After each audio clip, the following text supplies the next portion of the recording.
இந்தியாவில் முதல் முறையாக ரயிலில் ஏடிஎம் தானியங்கி பண இயந்திரம் சேவை அறிமுகப்படுத்தப்பட்டுள்ளது.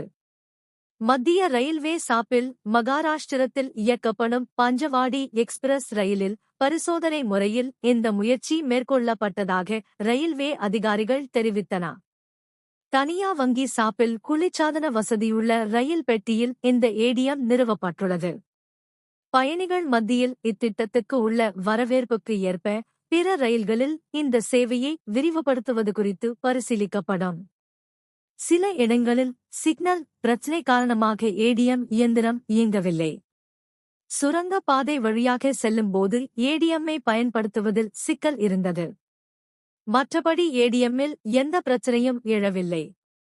பேங்க் ஆப் மகாராஷ்டிரா வங்கியுடன் இணைந்து இந்த ஏடிஎம் நிறுவப்பட்டுள்ளது. இதற்காக அந்த பெட்டியில் சிறிய மாற்றங்கள் செய்யப்பட்டுள்ளன. முன்பு பயணிகளுக்கு வழங்கப்படும் உணவுப் பொருள்கள் வைக்க பயன்படுத்தப்பட்ட இடத்தில் இப்போது ஏடிஎம் நிறுவப்பட்டுள்ளது என்று ரயில்வே அதிகாரிகள் கூறினார்.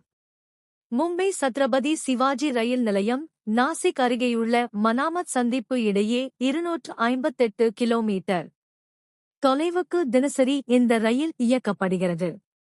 இதன் பயண நேரம் 4.35 மணி நேரங்களாகும். ரயில்வேயின் இந்த முயற்சிக்கு பயணிகள் மத்தியில் நல்ல வரவேற்பு கிடைத்துள்ளது.